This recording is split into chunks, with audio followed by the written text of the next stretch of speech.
নমস্কাৰ আজি আমি এটা ভিডিঅ' আৰম্ভ কৰিবলৈ আহিছোঁ সেইটো হৈছে সংখ্যা প্ৰণালী যিটো চেপ্টাৰ কোনো এটা ক্লাছৰ কাৰণে স্পেচিফিকেলি কোনো এটা ক্লাছৰ কাৰণে নহয় সকলো ক্লাছৰ কাৰণে এইটো গ্ৰহণযোগ্য হ'ব আনকি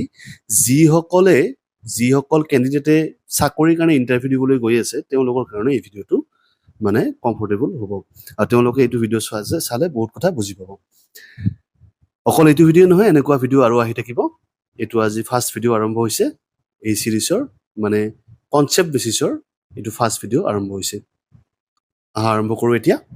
তোমালোকে প্ৰথমতে সংখ্যাৰ বিষয়ে জানিব লাগিব সংখ্যাৰ প্ৰণালীৰ বিষয়ে জানিব লাগিব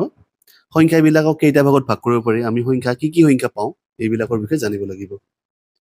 সংখ্যাবিলাকক পৃথিৱীৰ যিমান সংখ্যা আছে সেইবিলাকক দুই ভাগত ভাগ কৰিব পাৰি তোমালোকৰ স্ক্ৰীনত দেখা পাই থাকিবা মাজে মাজে সংখ্যাবিলাকক দুই ভাগত ভাগ কৰিব পাৰি এটা হৈছে বাস্তৱ সংখ্যা ৰিয়েল নাম্বাৰ আৰু এটা হৈছে কমপ্লেক্স নাম্বাৰ বা জটিল সংখ্যা বাস্তৱ সংখ্যা আৰু জটিল সংখ্যা কমপ্লেক্স নাম্বাৰটো আমাৰ বিষয়বস্তু নহ'ব কাৰণ কম্পিটিটিভ এক্সামত কমপ্লেক্স নাম্বাৰৰ বিষয়ে একো নাহে আৰু ক্লাছ 10 লৈকে জেনেৰেল মেথমেটিক্সত কমপ্লেক্স নাম্বাৰৰ বিষয়ে কোনো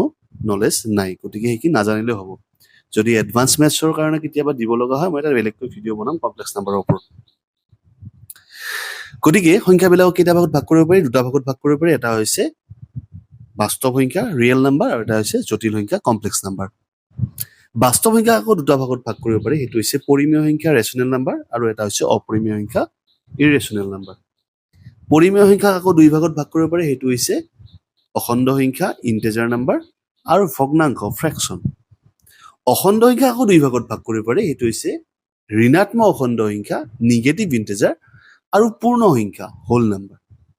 পূৰ্ণ সংখ্যা আকৌ দুই ভাগত ভাগ কৰিব পাৰি শূন্য আৰু স্বাভাৱিক সংখ্যা 0 আৰু নেচাৰেল নাম্বাৰ এই যিখন চাৰ্ট তোমালোকক মই দিছো এইখন চাৰ্ট তোমালোকে এজ ইট ইজ মনত ৰাখিবা এই ড্ৰয়িংটো তোমালোকে এজ ইট ইজ মনত ৰাখিবা স্ক্ৰীনত তোমালোকে দেখা পাই থাকিবা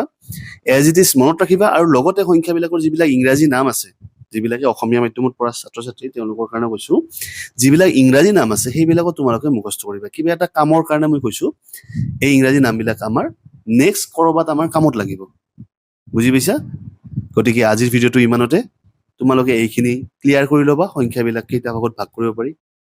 আজিলৈ ইমানে ভিডিঅ'টো ভাল পালে লাইক কৰিব কমেণ্ট কৰিব শ্বেয়াৰ কৰিব আৰু ডিবি মন্ত্ৰ চেনেলটো ছাবস্ক্ৰাইব কৰিবলৈ নাপাহৰিব ধন্যবাদ